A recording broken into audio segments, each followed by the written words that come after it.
पार हिंदी तिथि सप्तमी। और आइए बात करते हैं आज के मुख्य समाचार में देश भर की तमाम बड़ी खबरों पर नजर डालते हैं। देखिए, एक तो आप सबको पता होगा कि बजट जारी हो चुका है, लेकिन बजट में मिडिल क्लास के हाथ में थोड़ी खुशी थोड़ा गम मिला। हालांकि सरकार ने घर से लेकर बिजली तक कुछ सुविधाओं की घोषणा की है, लेकिन फिर भी इस बार का बजट इतना कुछ खास नहीं रहा। टूट गई अर्धसैनिक बलों के 11 लाख जवानों की उम्मीद, सीएपीएफ कैंटीन को नहीं मिल सकी 50% जीएसटी छूट की मांग, किसानों के लिए भी नहीं हुई एमएसपी वगैरह की घोषणा। क्या अपनी गारंटी पूरा करने के अंतिम मौके से चूकी सरकार, और न ही किसानों के लिए सम्मान निधि योजना की धनराशि बढ़ी। उल्टा बजट 2024 के पहले ही दिन आम आदमी को, आम जनता को महंगाई का बड़ा झटका लगा। कॉमर्शियल गैस सिलेंडर के दाम भी बढ़ गए। तो दोस्तों, कुछ और डिस्कस करेंगे बजट के ऊपर। आखिर बजट के बाद सरकार ने क्या बड़ी घोषणा की है और मार्केट एक्सपर्ट की क्या रिव्यू है बजट पर, जानेंगे। लेकिन फिलहाल कुछ आज की प्रमुख बड़ी खबरें देख लेते हैं। देखिए, पहली खबर, बजट के बाद प्रधानमंत्री नरेंद्र मोदी वापस चुनावी तैयारियों में जुटने वाले हैं। 2 दिवसीय दौरे पर 3 तारीख को असम राज्य पहुंचेंगे। यहाँ 11,000 करोड़ रुपए की अलग अलग परियोजनाओं की सौगात देंगे। पीएम मोदी 3 और 4 तारीख को असम का दौरा करेंगे। ये बात की जानकारी असम के मुख्यमंत्री हेमंत बिश्व शर्मा ने दी है। चलिए दोस्तों, बड़ी खबर देखिए, बिना शादीशुदा किराएदारों की सोसाइटी में एंट्री बैन को लेकर हाईकोर्ट ने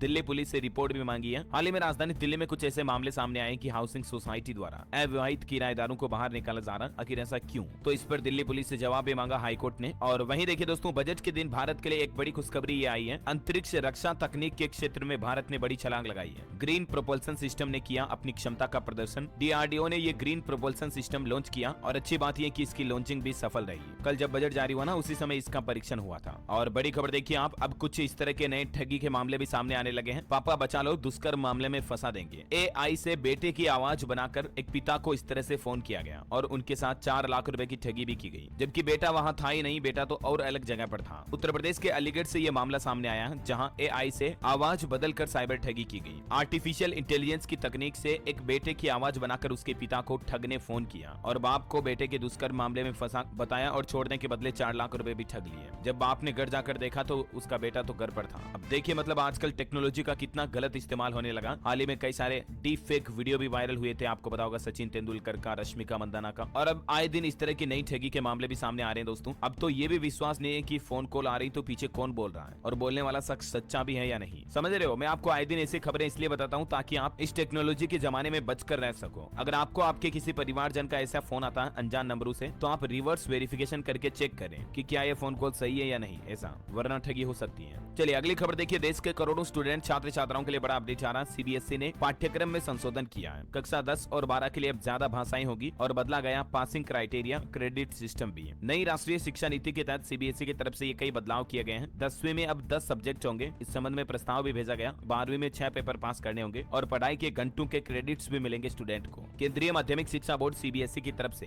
हाई स्कूल और हायर सेकेंडरी के लिए एजुकेशन स्ट्रक्चर में यह बदलाव करने का प्रस्ताव दिया गया। अब 10वीं क्लास में 2 लैंग्वेज की जगह 3 लैंग्वेज यानी कि 3 भाषाओं में पढ़ाई जाएगी, जैसे हिंदी, मराठी। 2 नेटिव लैंग्वेज भी शामिल होंगी। और 10th के स्टूडेंट को भी 5 के बजाय 10 सब्जेक्ट में पास होना जरूरी होगा। वो 10 सब्जेक्ट कौन कौन से, जिनकी डिटेल भी आप देख सकते हैं। तो ये सीबीएसई की तरफ से स्कूलों में करिकुलम